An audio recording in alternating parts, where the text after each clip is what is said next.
প্রিয় বন্ধুরা, কেমন আছেন আপনারা? আশা করছি ভালো আছেন সবাই। আমিও অনেক ভালো আছি। আজকে আমার বাবার সাথে ঘটে যাওয়া একটি ঘটনা শেয়ার করব আপনাদের কাছে। অনুগ্রহ করে ভিডিওটি টেনে দেখবেন না, প্রথম থেকে শেষ পর্যন্ত দেখুন। আর ভিডিওটিতে একটি লাইক দিয়ে দিন। ছোটবেলা থেকে আমি বাবার ভরসায় বড় হয়েছি, কিন্তু এখন আমি বড় হয়ে গেছি আর বাবা যেন একা হয়ে গেছেন। মা থাকেন না এখানে, তিনি মাঝে মধ্যে বোনের বাসায় গিয়ে থাকেন। ফলে আমাদের এই বাড়িতে থাকি শুধু আমি আর বাবা। এই একসাথে থাকা যেন এক অদ্ভুত ছায়ার মতো আমাকে সব সময় ঘিরে রাখে। সকালবেলা আমি ঘুম ভাঙতেই বাবার খেকিয়ে ওঠা কাশির শব্দ কানে আসে। আমি ছুটে যাই তার ঘরে। তিনি বিছানায় অধো হয়ে তাকিয়ে থাকেন, চোখে মুখে অবসাদ। আমি জিজ্ঞেস করি ওষুধ খেয়েছেন কিনা। তিনি মাথা নেড়ে বলেন, তুই থাকলে আমার চিন্তা নেই। এই কথাটুকুনি আমার বুক কাঁপিয়ে তোলে। আমি কি সত্যিই তার ভরসা, নাকি শুধু একাকিত্বে ডুবে গিয়ে তিনি এই নির্ভরতা দেখান? রান্নাঘরে গিয়ে আমি নাস্তা করি, বাবার জন্যও তৈরি করি, কিন্তু খাওয়ার টেবিলে বসে দেখি তিনি আমার দিকে তাকিয়ে আছেন, চুপচাপ চা খাচ্ছেন, অথচ চোখ একটুও নামাচ্ছেন না। আমি অস্বস্তি পাই, কিন্তু কিচ্ছু বলি না। জানি বাবার ভেতরে এক অদ্ভুত শূন্যতা তৈরি হয়েছে, তবুও তার এভাবে তাকানো আমাকে কেমন যেন অস্থির করে তোলে। বিকেলে আমি বারান্দায় দাঁড়িয়ে বই পড়ি। বাবা এসে আমার পাশে দাঁড়ান, কিছু বলেন না, শুধু তাকিয়ে থাকেন। হঠাৎ হাত বাড়িয়ে আমার চুলের গোড়ায় আলতো স্পর্শ করেন, যেন কোনো কারণ ছাড়াই। আমি থমকে যাই। তিনি হয়তো ভেবেছিলেন আমি টের পাব না, কিন্তু আমি টের পাই। সেই স্পর্শের ভেতর যে অদ্ভুত টান ছিল, সেটাই আমাকে কাঁপিয়ে তোলে। বাবা কি বলতে চাইছেন, কি বোঝাতে চাইছেন আমি বুঝি না, তবে আমি অনুভব করি তিনি আমাকে আগের চেয়ে ভিন্নভাবে দেখছেন। আমি বই বন্ধ করে ভেতরে চলে আসি। বাবা চুপচাপ দাঁড়িয়ে থাকেন, কিছু বলেন না, তবুও তার নীরবতা যেন আরও ভারী হয়ে ওঠে।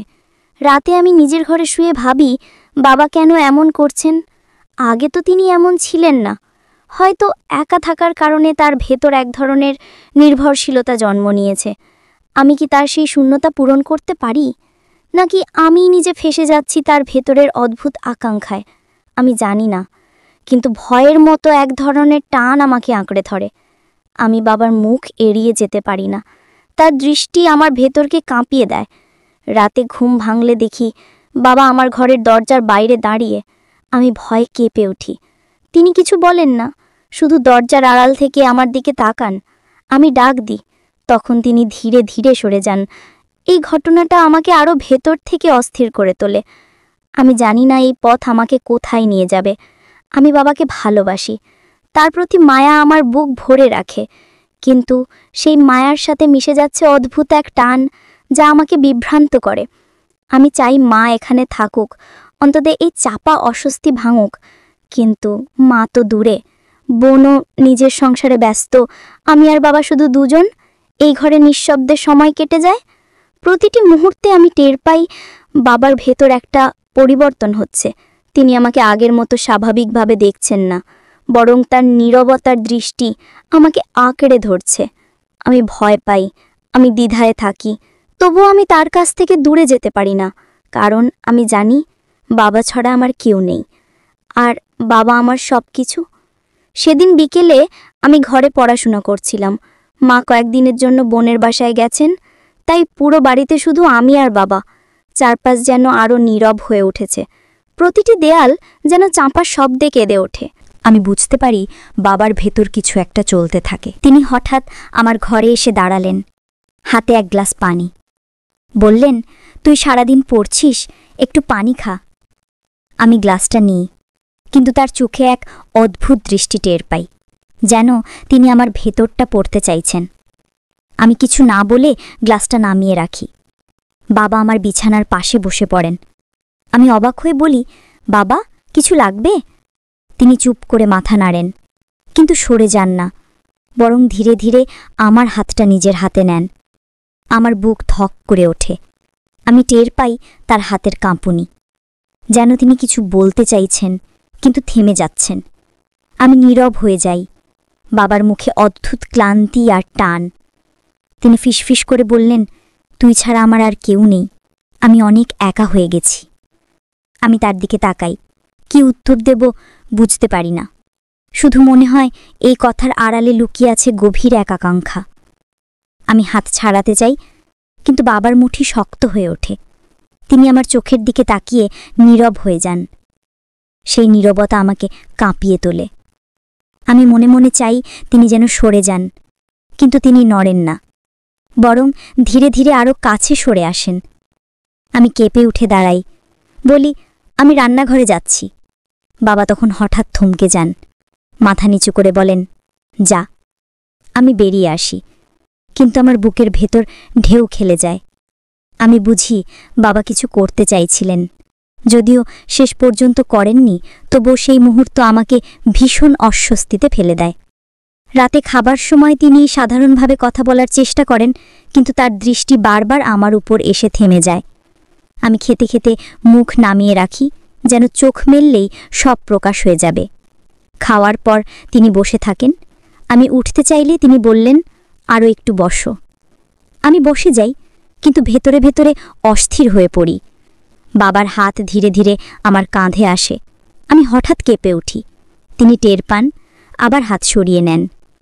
কিন্তু আমি বুঝি ভেতরে ভেতরে লড়ছেন, একদিকে তার ভালোবাসা আর অন্যদিকে এক অদ্ভুত আকর্ষণ। আমি জানি না এই অবস্থাকে কিভাবে সামলাব। আমি তো তার মেয়ে, অথচ আমাদের মাঝে জমে উঠছে অদ্ভুত এক দূরত্বহীনতা, যা স্বাভাবিক নয়। আমি রাতে বিছানায় শুয়ে বারবার ভাবি, বাবা কেন এমন করছেন? তিনি কি একাকিত্বের কারণে ভেতরে ভেঙে পড়েছেন, নাকি আমার উপর তার নির্ভরশীলতা এতটাই বেড়ে গেছে যে সীমা ভেঙে ফেলতে চাইছেন? আমার চোখ ভিজে ওঠে। আমি বাবাকে হারাতে চাই না, কিন্তু তার এই আচরণ আমাকে ভেতরে ভেতরে ভেঙে দিচ্ছে।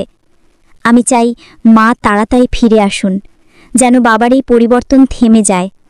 তবুও আমি জানি সামনের দিনগুলো আরও অস্থির হবে, কারণ বাবার নীরব দৃষ্টির মধ্যে আমি টের পাই তিনি থামবেন না।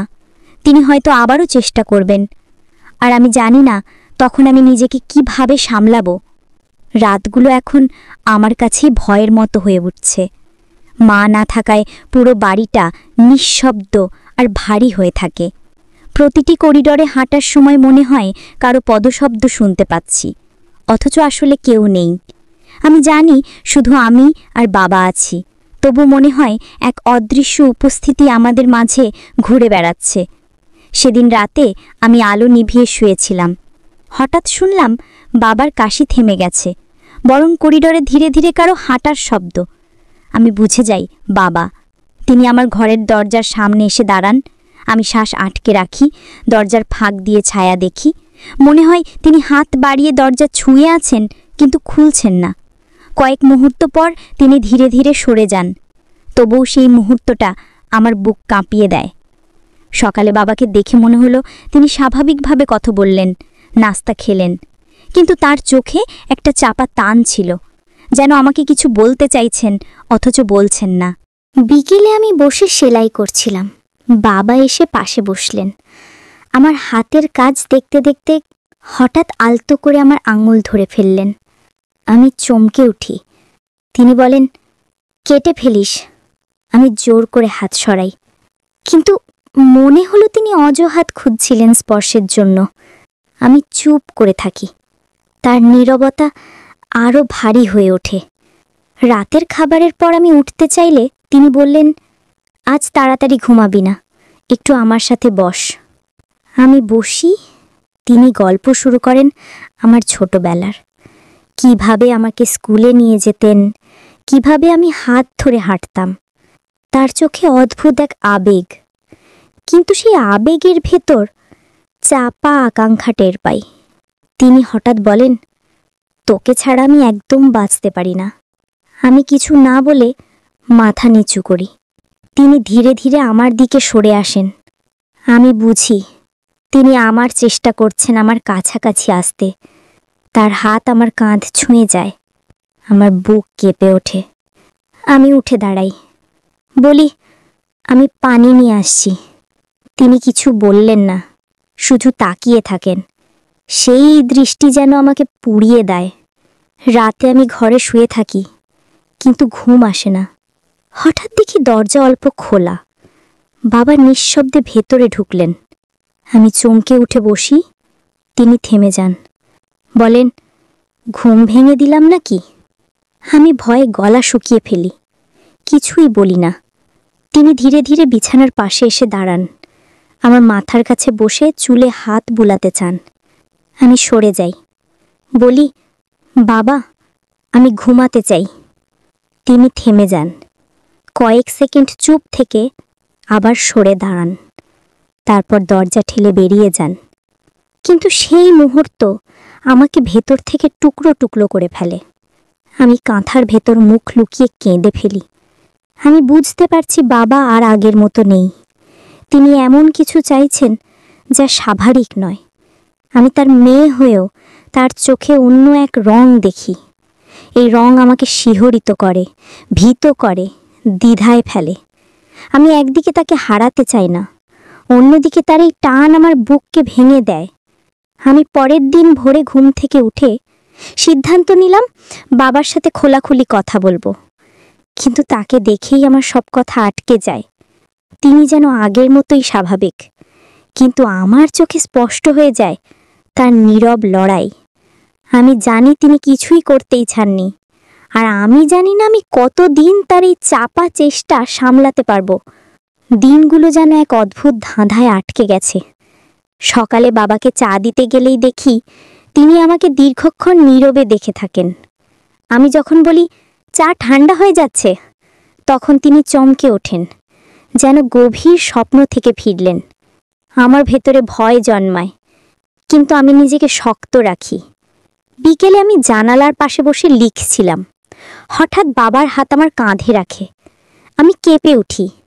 তিনি বলেন, এভাবে ভয় পাবি না, আমি তো তোর আপন। আমি কিছু বলি না, কিন্তু আমার বুকের ভেতর ধক ধক করে ওঠে। আমি বুঝতে পারি তিনি এখন আর আগের মতো নেই। তিনি এক অদ্ভুত টান অনুভব করছেন আমার প্রতি, যা বলা যায় না, বোঝানো যায় না। রাতে খাবারের পর বাবার মুখে চাপা হাসি। তিনি বলেন, তোকে ছাড়া আমার জীবন থেমে যাবে। আমি বুঝি তিনি নির্ভর করছেন শুধু আমার ওপর। তবুও সেই নির্ভরতার মধ্যে অস্বাভাবিকতা আছে। আমি চুপচাপ বসে থাকি। তিনি আমার হাত ধরে ফেললেন। আমি ধীরে ধীরে হাত সরিয়ে নিই, কিন্তু তার চোখে অদ্ভুত আকাঙ্ক্ষা ভাসে। সেই আকাঙ্ক্ষা আমার বুককে ভারী করে তোলে। রাতে আমি শুয়ে থাকতে থাকতে শুনি দরজা খুলছে, বাবার ছায়া আমার ঘরে ঢুকছে। আমি নিঃশ্বাস আটকে রাখি। তিনি আমার বিছানার পাশে দাঁড়িয়ে নীরবে তাকিয়ে থাকেন।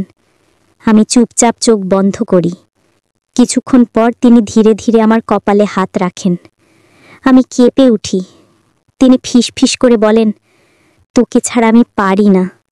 আমার চোখ বেয়ে জল গড়িয়ে পড়ে। আমি মুখ লুকিয়ে ফেলি। তিনি কিছুক্ষণ পর সরে যান। আমি ভোর পর্যন্ত ঘুমাতে পারি না। মনে হয় আমি ফেঁসে যাচ্ছি এমন এক সম্পর্কে যা স্বাভাবিক নয়, কিন্তু এই সম্পর্কের বাঁধন ছিঁড়ে ফেলা অসম্ভব, কারণ আমি তার মেয়ে। তবুও আমি তার চোখে অন্য কিছু দেখি যা আমাকে অস্থির করে তোলে। সকালে উঠে আমি বাবার মুখোমুখি হই, বলি, তুমি এভাবে করো না। তিনি চুপ করে আমার দিকে তাকিয়ে থাকেন। তার চোখে লজ্জা নেই, বরং গভীর টান। আমি বুঝতে পারি তিনি থামবেন না। তার এই শূন্যতা আমাকে গ্রাস করবে। আমি ভয় পাই, কিন্তু বাবাকে ছেড়ে যাওয়ার কথা ভাবতেও পারি না। এই দ্বন্দ্ব আমাকে ভেতর থেকে ছিঁড়ে ফেলছে। এখন মনে হয় আমি এক অন্তহীন গোলক ধাঁধায় হাঁটছি। বাবার নীরবতা আর দৃষ্টি প্রতিদিন আরও গভীর হয়ে উঠছে। রাতে আমি যখন ঘুমোতে যাই, মনে হয় দরজার আড়াল থেকে তিনি আমাকে দেখছেন। আমি জানি না এ ভয় নাকি টান।